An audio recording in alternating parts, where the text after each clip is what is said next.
about Chinese public opinion, including at some of his previous engagements at the Center for Strategic and International Studies, the Brookings Institute, the Ukrainian National Academy of Sciences, and the Institute for China-American Studies. And now, without further ado, I would like to hand it over to Dr. Liu. Thanks, Barbara. Thanks, Blaise, for that introduction. Hello and good evening, everyone. The high school scholars. It's good to see you. So what I'm going to do today is basically to tell the story of the special relationship between the United States and China. Last night, our National Security Advisor, Jake Sullivan, was talking to the Council of Foreign Relations members, and he commented on how vital this relationship is. And I quote him here. He said, "This is the most important, most consequential bilateral relationship in the world. Whether this relationship is going to be good or bad, not only it will impact the welfare of the people here in the US and China, but it will also have a huge impact on global peace and the prosperity, as you see on the title of this webinar." So I'm going to start at the very beginning, where this relationship began. So the relationship began really with Christopher Columbus, because when he sailed, when he encountered the new continent, he actually was on his way to China. He had a letter from the Spanish monarchy to the Chinese emperor, and he had Marco Polo travels, because when he encountered people here, he initially thought he actually was in China. So it was China and the myth of China that attracted Westerners who wanted to go there. And of course, in the process, United States, this new North America, the whole Americas was encountered. Then moving fast forward, as the American Revolution, the Boston Tea Party, that tea that people threw into the Boston Harbor actually also came from China. So many Chinese like to joke about, without our tea, there would have not been an American Revolution, and then we don't know where United States of America is going to be. Shortly after US was founded, merchants from the New England area sailed to China in a ship called the Empress of China. That trip generated so much profit, so that basically became a fixture for Americans, particularly for the business class. They think if you can get to China, if you can sell what is grown here, if you can sell what is manufactured over here, then US will continue to be prosperous because there's such a huge population over there. And then, of course, China at the time was still, feudalistic. There was an emperor, and the emperor felt, we Chinese, we're self-sufficient. We don't want to have any interaction with the outside world, and we don't need you guys to come over here to sell us anything. But the door was forced open by the British during the Opium War, and quickly Americans followed with a treaty. Because of the most favored treaty privilege, whichever country signed a treaty with China, all the other Western countries would have all the privileges. So if you look at the 1844 treaty between US and China, one of which is it's now legal for Westerners to learn how to speak Chinese. And now if you die, you can be buried. It's legal to be buried in China. And of course, Americans, the second big part of American aspiration about China is to convert Chinese into Christians, because China is a land of heathens, and they felt, nothing could be more glorious than to convert hundreds of millions of Chinese into Christians. So that's the early part. And after the gold was discovered on the West Coast, so the Chinese at the time was going through a very big civil war, and they heard about, San Francisco in Chinese means the old Golden Mountain. So they all came here, But then, California quickly passed legislation so the Chinese were not allowed to mine for gold. So they ended up, washing clothes and opening a restaurant. And then the Transcontinental Railroad began, and the Chinese were recruited to build the road. So China actually, the whole Sierra Mountain railroad tracks were laid out by the Chinese, and many Chinese died in the process. And after that, the Chinese were populating the Western states, and then because the Chinese were willing to work for cheap, so there's growing resentment against the Chinese. So in 1882, a law was passed. It's called the Chinese Exclusion Act, and Chinese people was the first ethnic group to be barred from emigrating to the United States. And by the way, this treaty was not repealed until 1943, when the Chinese and the Americans were fighting against the Japanese during World War II. And then there are other moments that US and China really interacted. And this interaction actually brought about big changes, at that time, not in the US, but very much so in China. So number one is at the turn of the century, from the 19th to the 20th century, China was about to be dismembered. So 8 countries invaded China, and China, of course, faced the risk, the danger of being colonized. So at this moment, US was a latecomer, so it issued a memorandum basically saying US policy towards China is an open door policy. US would not allow any power to violate China's territorial integrity and administrative sovereignty. So that's known as the open door notes. This is very important because had it not been for open door notes, the Japanese later in the 1930s and later in the 1940s, because Japanese wanted to colonize China, and US, of course, was a stumbling block. So that's why Japan attacked Pearl Harbor, because it wanted to use that surprise attack to persuade the US not to intervene. And then there is the Paris Peace Conference in 1919. So that conference is about negotiating the end of World War I. China was on the victor side, but President Wilson caved into the Japanese demand that the Japanese wanted a concession from Germany, which was defeated in World War I, and Japan got that. So that triggered a massive movement in China, which is the result of this very acute disappointment and disillusionment with liberal democracies, because the Chinese felt they were betrayed. Woodrow Wilson and the other Western powers did not stand up for China.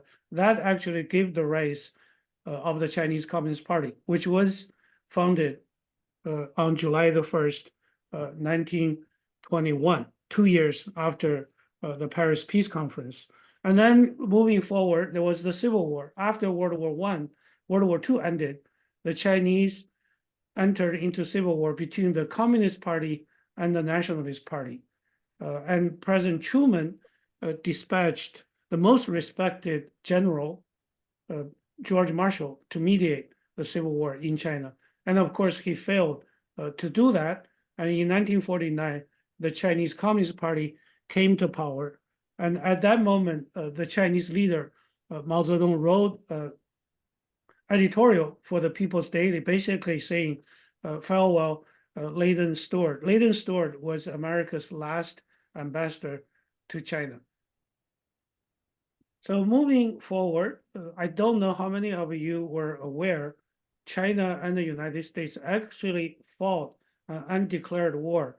I said it was an undeclared war because neither US nor China declared war against each other, but it was during the Korean War that United States actually led the international forces, the UN forces, but the majority of those forces came from America. And Chinese sent the so-called volunteers to Korea. So the Korean War lasted about 3 years. It didn't, the ceasefire, the war actually never ended. It's still, North and South Korea are still at war. So there was a truce, there was a ceasefire. Ceasefire was accomplished in July 1953. My dad actually on that year was a soldier officer, and he went to North Korea. Of course, China was defending North Korea at the time. I don't have time to sort of go through each of the pictures, but I do want to say, if you look at the picture at the bottom right, so that's General MacArthur and President Truman. MacArthur was the supreme commander of the UN forces. When the Chinese volunteers moved in, MacArthur basically proposed to drop nuclear waste along the Chinese-Korean border to prevent further Chinese troops from moving into North Korea. And Truman, of course, just like President Biden today, it was very concerned about the escalation. He was very concerned, what if the Soviet Union intervened in this war? So he sacked MacArthur. Moving forward to 1957. So this is the 40th anniversary of the Russian Revolution. So Mao traveled to Moscow. This is the second time Mao was abroad. Mao lived until he was 83 years old. He only traveled abroad twice, both times to the Soviet Union. In 57, Mao felt that the east wind, which is the Moscow, Beijing, the communist movement, is going to prevail over the west wind, which is the Western world led by the United States. And he publicly and openly talked about, we're not afraid of a nuclear war. Let the nuclear war come on. Bring it on. We have 600 million people. If you use nuclear weapons against us, half of our people will survive, and that number, 300 million, are still more than the population of the entire Western world. So that's how crazy the Chinese leaders. And because of this craziness, the Soviet leaders started, becoming upset and concerned about where Mao wanted the Chinese Communist movement to go to. So much so, in 1969, the Soviet Union and China fought a brief border war. I mean, it was shocking to the Western world that the two communist countries actually fought the war. And the Soviet Union at the time actually was preparing to use tactical nuclear weapons against China. And they tipped President Nixon saying, we're going to do that. And Nixon, of course, was very much concerned about it and leaked the news to the world through I think Midwest newspaper like in Missouri or something, basically to alert the Chinese that this is what the Russians wanted to do. Around the same time, Nixon came up with the idea that we need to bring the Chinese to the global community of nations. And he wrote in the Foreign Affairs article indicating there will be no peace in the world if China does not change. So this is what we call the beginning, the origin of the so-called engagement policy with China, that we need to engage China. And of course, in 1972, it was just like this year, it's a presidential election year. Nixon traveled to China. Hundreds of millions of Americans saw China for the first time, and they were fascinated about what they saw. And Nixon, because of that trip, won the election in a landslide. But Nixon was never able to normalize US-China relationship because of the Watergate, because of the concern of the Taiwan lobby. So he wasn't able to do it. So it was actually my boss, President Carter, that made the decision to normalize the relationship. That decision was made on December the 15th, 1978. I was a freshman in college. So now you can calculate how old I am now. And I benefited from that decision. Otherwise, I would not have been able to come here to study. Once President Carter made that decision, the Republican Party, the conservative side, the Taiwan lobby, they were up in their arms. And, George W. Bush, H.W. Bush wrote an op-ed for Washington Post accusing Jimmy Carter of being unchristian because he said President Carter abandoned over 20 million people on the island of Taiwan. Ronald Reagan actually made a trip to Taiwan, and he basically told the people in Taiwan, if I'm elected, I will once again sever the relationship with China. And Senator Barry Goldwater actually sued President Carter, saying it was unconstitutional for President Carter to normalize the relationship. At the same time, China made a decision to engage in economic development. So these two decisions, normalization of relationship with the United States and then moving away from class struggle to get people rich, was the twin engine of China's miraculous economic growth. So much so that today, China is the second largest economy in the world, right after the United States. So here is what I call the honeymoon decade. That's from 1979 to 1989, the first 10 years of the relationship. So if you look at American leaders, Chinese leaders, you look at their body language, you look at George H.W. Bush, in Tiananmen Square, it really, we're buddies, we're partners, and we are in this epic fight against the USSR, the Soviet Union. So US was willing to sell anything that China wanted, including advanced weapons at that time. And of course, I assume most of you know what happened on June the 4th, 1989. So this is known as the Tiananmen Massacre. College students demonstrated in the Tiananmen Square, which is the center of Chinese capital. They stayed there from April the 15th all the way to June the 3rd. So in the twilight hours of June the 4th, troops moved in, tank moved in, the whole student democracy movement was crushed. We don't know how many people were killed, but that is when the Western world, particularly the United States, started looking at China, with a different lens.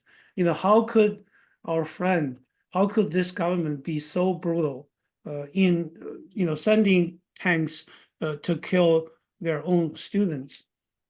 So at that time, China was facing the danger of returning to the first 30 years, and President Bush was a little concerned, so he sent in his national security advisor, General Scowcroft, in a secret trip to Beijing in July 1989, basically to assure the Chinese leader, we have to sanction you, but trust me, we're not going to kick you out.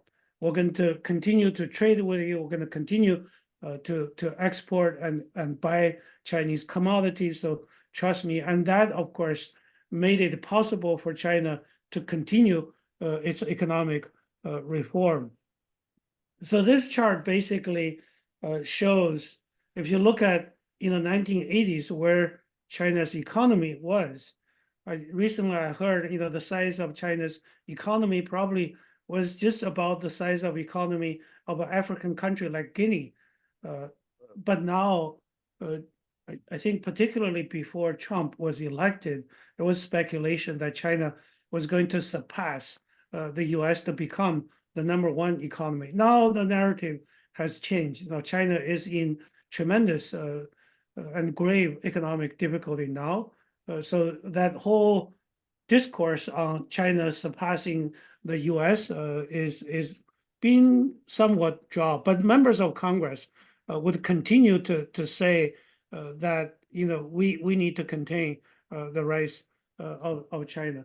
So again, the American policy toward China has shifted over the years. In 2005, it's called the responsible stakeholder. In 2008, in the middle, you see the China fantasy. This is very important. I would like to spend a minute talking about what is the China fantasy, as was described by James Mann. So the China fantasy referred to the American hope that with market economy, China is going to liberalize its politics. So China will embrace the values, uh, you know, Americans supported American, the American way of life will soon substitute, the disgusting Chinese way of life, so to speak. So that's the China fantasy. So James Mann was the first one who basically said, look, that's not going to change. China will, if we engage China, China will become richer and richer. But at the same time, the political system is not going to change. You think you're going to change. No. And of course, as of today, that political system has not even changed. It has become more authoritarian.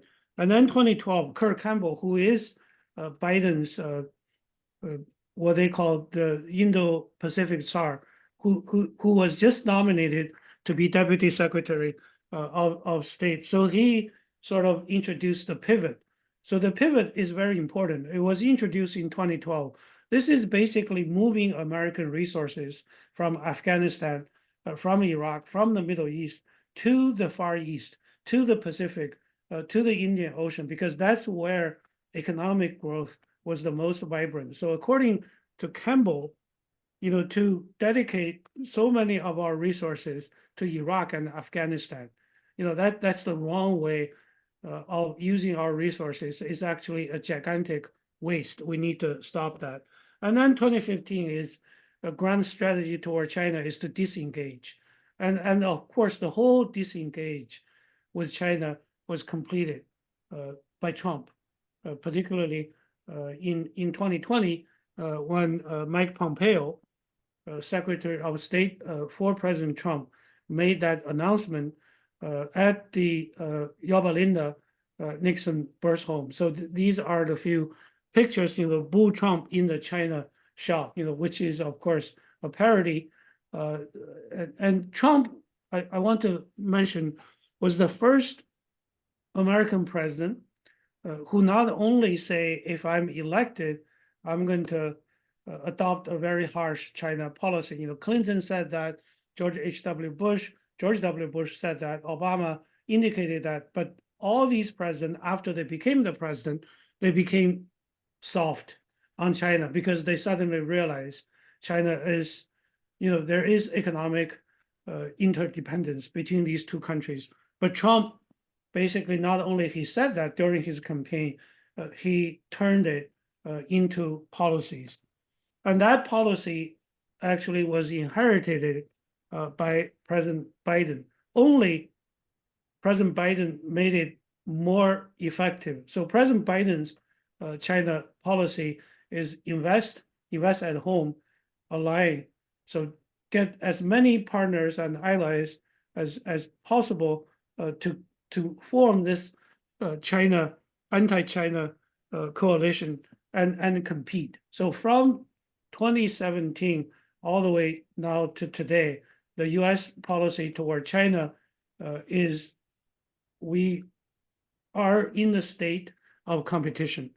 We will cooperate when we can. We're not going to shy away from confrontation. Now, if you look at the second quote from Biden, he basically said China has this goal. As long as I'm the president, I'm going to prevent China from realizing this goal, that is to become a superpower of the world, or to edge the United States out of the Far East. So this is the second part of the Biden policy align. So you see the AUKUS, it's Australia, United Kingdom, and United States. Quad is US, Japan, India, and Australia. And then the Five Eyes, the Anglo-Saxon. So these are sort of the coalition, old and new, against China. Particularly, this is economic as well as security partnership. This is a slide about what happened in 2022 when China hosted the Winter Olympic Games. President Putin of Russia traveled to China and they formed a so-called limitless partnership. And 3 weeks after that, Russia invaded Ukraine. So that turned a new page in terms of US-China relationship and China's relationship with the entire West. It certainly has sharpened, this move away from China and what we call decoupling with China. What are some of the issues United States and Western countries are concerned about China? Of course, number one is Taiwan. If you have questions on Taiwan, we can talk about that because Taiwan is an island. I talk about the Chinese Civil War. The Nationalist Party was defeated by the Communist Party, so they fled to Taiwan, and then they call themselves Republic of China, so ROC. And then, of course, the Communist China is People's Republic of China. Now, People's Republic of China basically said Taiwan is part of us. We want Taiwan to come back. The US on paper is not taking a position on this issue, on the sovereignty issue, but US does have a law called the Taiwan Relations Act, which says we are going to make sure, however China mainland and Taiwan are going to get together, it cannot be force cannot be applied. If China is going to use force, then we're going to intervene. So this is codified in the U.S. law. And then there's the national security law passed by China in terms of how to govern Hong Kong. And then there's the Uyghur issue. Now, because of the October attack, you heard a lot about whether Israel has engaged in genocide against Hamas. But China is actually accused of practicing genocide in its western part called Xinjiang, where the Uyghurs, the minority, they're Muslims, they've been put on concentration camps. And then the last picture over here is maritime security, particularly South China Sea. So if you have time, you Google South China Sea, and then you Google 9-dash line. So basically, if you look at the 9-dash line, that's the sort of the line China imposed to South China Sea, and basically has turned South China Sea into China's inner lake. But South China Sea is international waters. It's very important. It's central, to the transportation of energy, transportation of commodities, and there's also oil and gas under the water. So it's a very important area. So U.S. has been conducting, this is a picture of U.S. looking at a Chinese naval ship. What U.S. is conducting is called freedom, patrol of freedom of navigation. So very quickly, in the next few minutes, is, when we talk about decoupling, U.S. and China actually are decoupling the high-tech industry, particularly the chip industry. Chinese investment in the U.S. A lot of Chinese companies are delisted in the New York Stock Exchange. Ethnic Chinese researchers are being interrogated, harassed, jailed, tried. Very few of them were convicted. Media outlets, Chinese reporters are now being forced to register with the Justice Department, not as reporters, but as foreign agent. Despite all the effort to decouple with China, and decouple as a policy, as a term, now is being dropped out. So now the term is called de-risking. And Jake Sullivan yesterday emphasized that we're not going to decouple. There's no way that China and the United States and China and the Europe can decouple because of that economic and financial interdependence, and because of other issues such as pandemic, such as climate change, such as drug and human trafficking.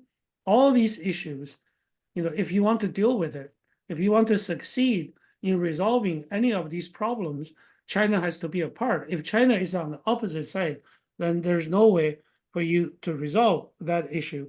And of course, we talk about global peace and prosperity. If you look at that long list, 8 bullet points, this is where there are big problems in the world. And the most recent one being the number 6, number 1, that's the same, that's the nuclear proliferation, particularly North Korea recently tested underwater drone with nuclear capability, and then recent Red Sea. You see, you watch the news, and of course, 3 Georgian reservists were killed in Jordan by a terrorist group supported by Iran. I already mentioned, these are global challenges that the United States and China had to work together. So if down the road, because this is an election year, if a Republican is elected, I think that force to decouple will become even more fierce. And if China and the US do decouple, I have a list of all the bad things that may happen as a result. We don't have time to go through all this, but I want to emphasize, I think the Biden administration has realized, this fierce rivalry from 2021 all the way, to early this year, this month, last year, U.S. shot down a Chinese balloon. That froze the relationship that was on the way of recovery. But Biden is very much concerned that this rivalry is going to veer into a conflict. So they want to do everything possible to what the term is to put guardrails to the relationship so that it doesn't veer into a conflict. Talking about conflict, and of course, Taiwan is the most dangerous place on earth. Taiwan just had a presidential election on January the 13th, and the new president is a pragmatic Taiwan independence worker. So many people are concerned that China is concerned that Taiwan is going to go further away from mainland China, and US will support Taiwan's quest for independence, and that means China will intervene militarily. So here are the 4 things. So I just talked about the Taiwan, if you look at the picture on the top right. And then there is the Ukraine war. Now it's deadlock. Now China has not provided lethal aids to Ukraine, but China has provided support that sustain the military industrial complex in Russia. So this is actually, I'm quoting Jake Sullivan from yesterday's remarks. So this is, of course, a big concern. The fact that Russia was able to sustain its invasion in Ukraine, it had a lot to do with China's support. The second Thomas Show resupply, this is very interesting. Actually, many people now argue, this is, if you look at this is a rift, but this is a rift claimed both by China and by the Philippines.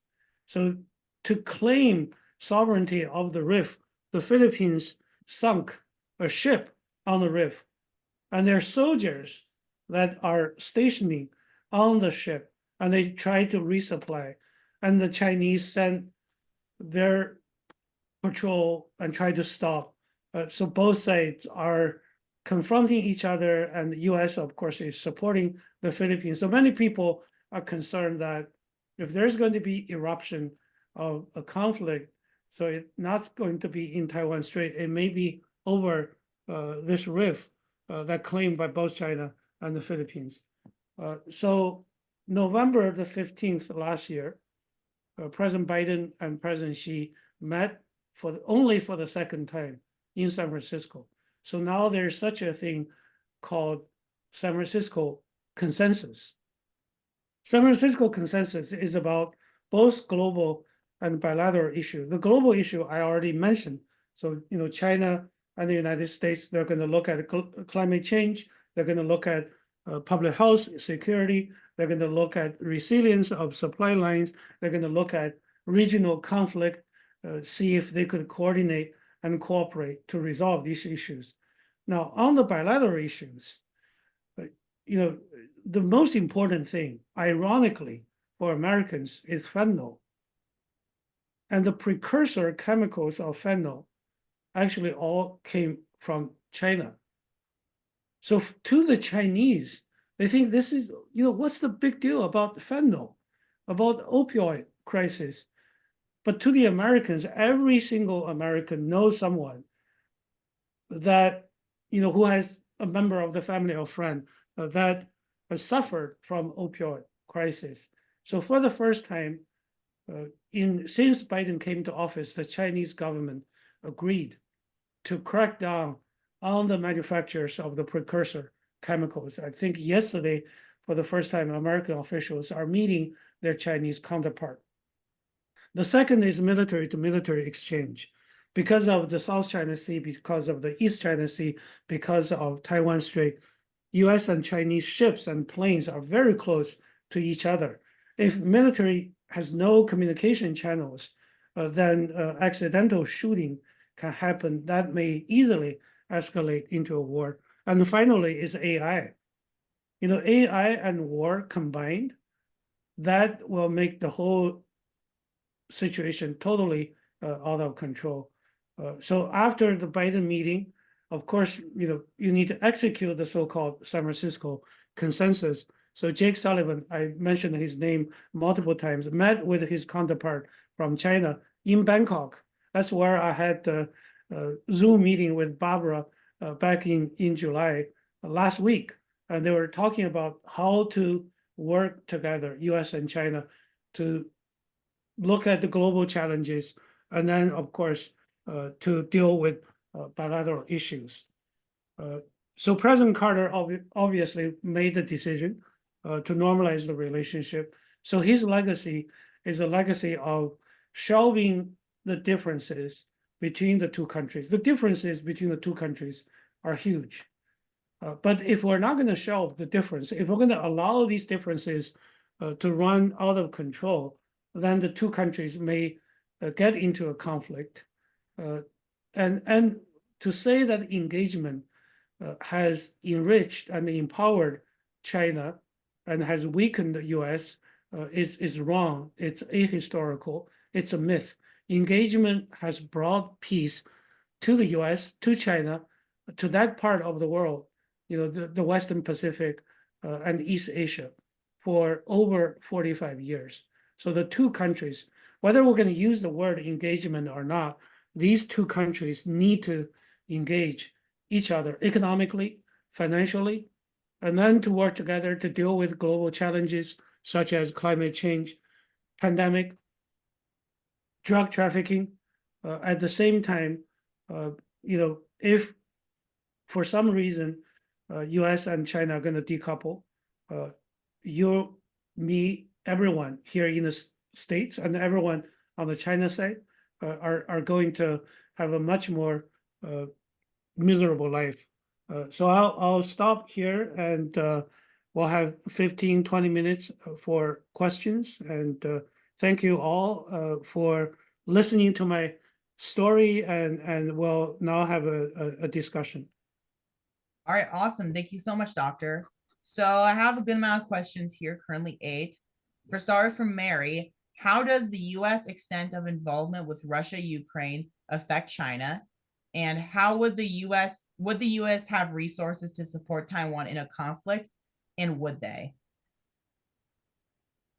Now, on the Russo-Ukraine war, obviously China started supporting the Russian effort. So the Chinese position is, of course, we don't want to see one country invading another sovereign country, but you have to look at the Russian invasion in the context of the eastward expansion of NATO. So this is how China sort of interpreted that the Russia was coerced.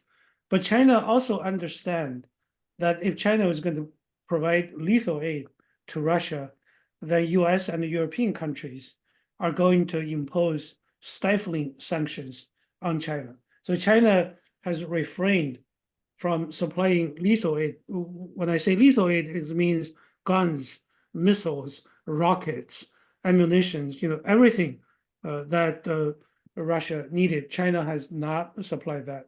But of course, I think China made a huge mistake in siding with Russia on this, because Taiwan issue is going to be similar to the Ukraine invasion. What if other countries are going to accuse you of doing the same thing? So I think US is still trying to persuade China to put pressure on Russia so that Russia will be willing to enter into negotiation with Ukraine. And China can do that, because if China distance itself, not only politically, but also from economically, if China stops buying Russian oil, if China stops selling machinery and other things to Russia, then Russia will feel the pain. Now, second question, US has been selling arms to Taiwan since 1979, when US severed the relationship, because sales of arms is codified in the Taiwan Relations Act. Now, of course, each and every time US sells arms to Taiwan, China goes ballistic, but there's very little China can do. Secondly, US is actually moving more to engage Taiwan militarily. Now, I think there are US military personnel on the ground as trainers in Taiwan. And Taiwan pilots are trained here in Colorado and other places. And of course, by selling arms to Taiwan, US defense industry makes a lot of money. But of course, this is all in the name of bolstering a democracy.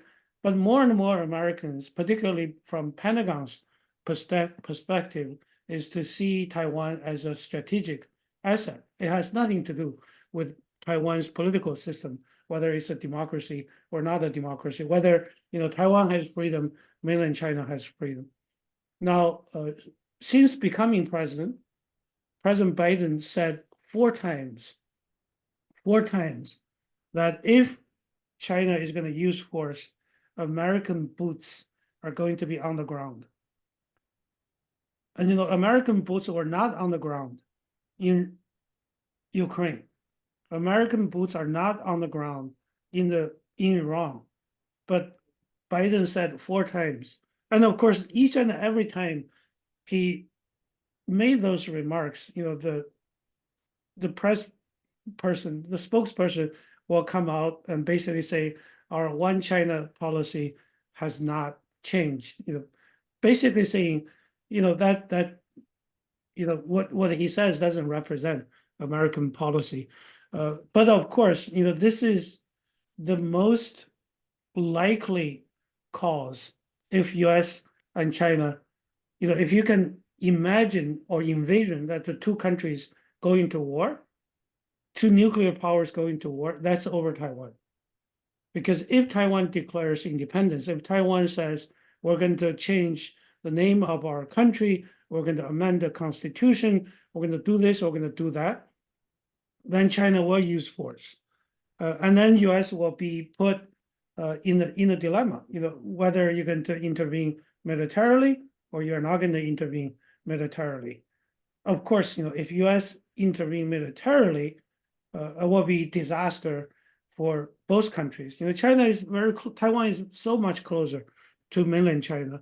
And the US, of course, has bases in South Korea, in Japan, in Okinawa, but still, to supply And the think tanks in Washington, D.C. have played war games, basic to see which country is going to emerge victorious.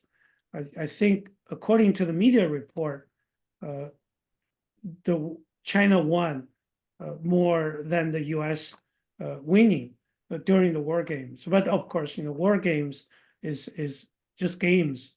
A real war.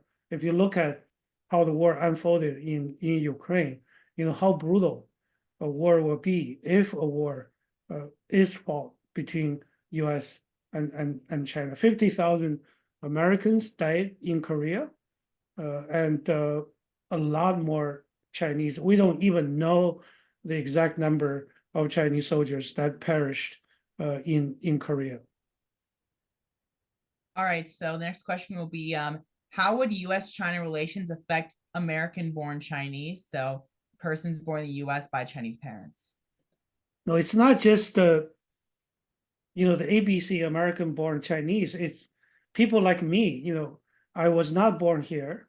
I came here when I was 27 years old, and then I became a naturalized citizen of this great country in 2005. So if not just the war, I mean, right now, I think our life have already been impacted by the deterioration of the bilateral relationship. If you Google Christopher Wray, who is the director of FBI, if you Google his speeches at hearings in Congress, you will hear him say every ethnic Chinese. Of course, he basically said every Chinese is a potential agent for the Chinese Communist Party. And of course, he doesn't mean it's naturalized citizens, but he said every Chinese over here. If it doesn't matter whether they're a high school student, whether they're a college student, whether they're a visiting scholar, or whether they're someone like me working at the Carter Center. We're all potential spies, and we should be looked at very, very carefully. A relative of mine went to West Point. Actually, my nephew, and he basically felt, as someone from mainland China, he could not envision a lifetime career in the military because he couldn't pass a lot of the security clearances because of his background, because his father was from China, because he was born in China, even though he served, he went to West Point and served this country for 6 years. I also heard in DC, the law firms that are making the most profit are the law firms that are dealing with security clearances. It's all Asian Americans, and particularly Chinese Americans, go to the law firm saying, you need to help me to pass security clearance. Otherwise, I cannot work at this federal agency. So where our lives are certainly impacted. And of course, during the pandemic, when you say it's, China flu or China virus, we're all carriers of the virus, and we're poisonous. And so the whole Asian hate, and particularly here in Atlanta, there are Asian women that were being murdered, shot, in the massage stores, that triggered a nationwide anti-Asian hate campaign. And so to answer your question is, while we are going to love this country, we're patriotic, but at the same time, we need to be clear-eyed that there is this undercurrent, not discrimination, but sort of political discrimination. And so we need to be proud. We need to work hard, but at the same time, we need to do everything, to make it clear, we have nothing to do with the Chinese Communist Party. We're here. We love this country, and any discrimination, political or otherwise, is illegal, and we're going to do everything to try to stop it. So kind of going off of that, there's been a rumor going around that China is stealing technology and has spies in the United States. So would you say that is true? And how would you say someone could best respond to those accusations when presented to them by them? So if you talk about spying, then U.S. of course has the largest budget for spying agencies under the sun. U.S. is spying every country in the world, including its allies. China certainly is doing everything it can to spy on the U.S. or any other countries.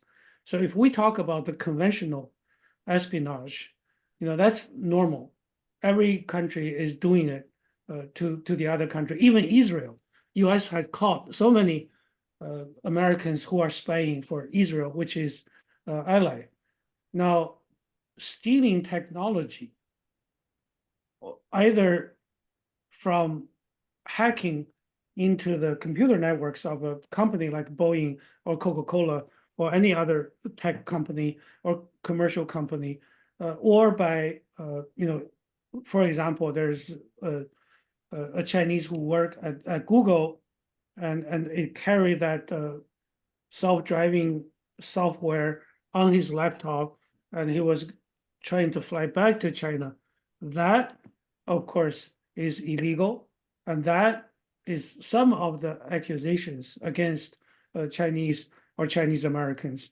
And that, of course, it has happened, but to use a few cases like that to accuse all Chinese Americans or ethnic Chinese, either they're citizens here or they're students here or they're green card holders here, is unfair.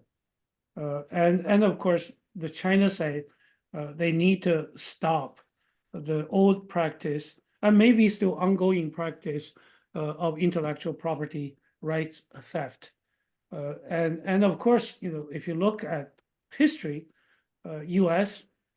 in the early years of U.S. Industrial Revolution, U.S. actually stole textile technology from United Kingdom.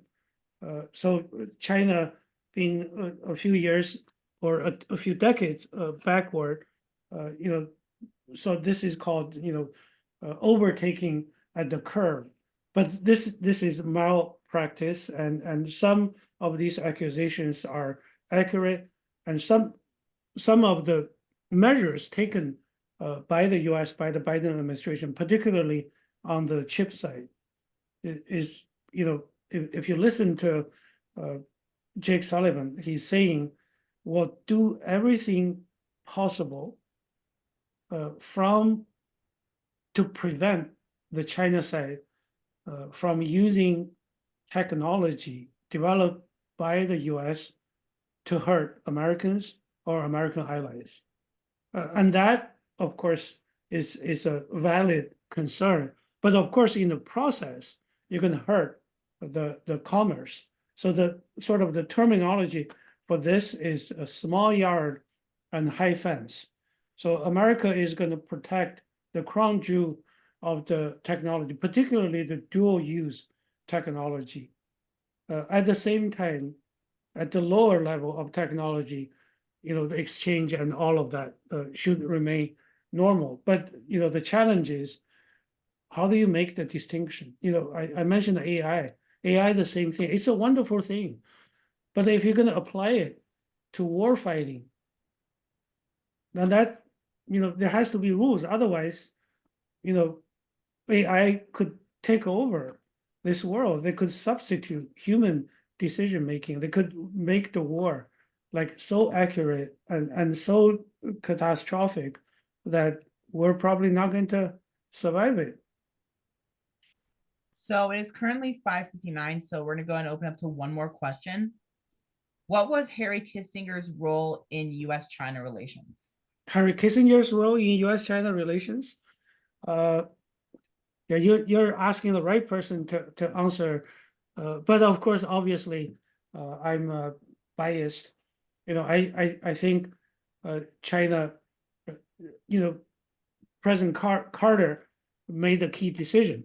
But people give way more credit to Harry Kissinger, saying, he was the father of the engagement policy. he secretly traveled to China in 1971. He gloriously set up the trip for President Nixon. So I just want to give you one fact. That is, when President Nixon said, and he told Kissinger at the time was the national security advisor, he said, I want to go to China, work it out. And Kissinger told General Haig, Alexander Haig, is that our president was out of his mind. He wanted to go to China. Nobody can make it work. He could not go to China. So what I'm trying to say here is going to China for Nixon to open, not the door. I would always say Nixon opened the window. President Carter was the one that opened the door. So Kissinger was a good diplomat. He was a good soldier. He followed the vision of a courageous President Richard Nixon, and he was able to set up the trip. So that's the role of Henry Kissinger. He was an implementator. He was not a leader. He was not a visionary, but he liked to brag about his role, so much so that in China, he was like God. And all Chinese diplomats, when they come here, all the Chinese leaders, they're going to pay tribute to him, at his home in New York. The former Chinese ambassador to the U.S. Told me that he met Henry Kissinger 99 times. This is at the celebration party of his 99 years old. Of course, he passed away last year at the age of 99. He made his last trip to China in June 2023. I saw him the last time, October the 24th, 2023, in New York. He was giving a speech from a wheelchair. So he has my respect, but do not exaggerate the role of Henry Kissinger. I really enjoyed it, and thank you all for attending this webinar. And if you have questions, you can certainly forward to the society. And Barbara, you can give them my email. Thank you all so much. Wonderful discussion. I love the questions. Thank you to Dr. Liu, and thank you again to Blaise Bowers, our ambassador, for his wonderful moderation. We really appreciate it. I hope you all enjoyed the webinar this evening, and we'll see you next time. Good night. Thank you so much for coming. Have a great night. Bye-bye.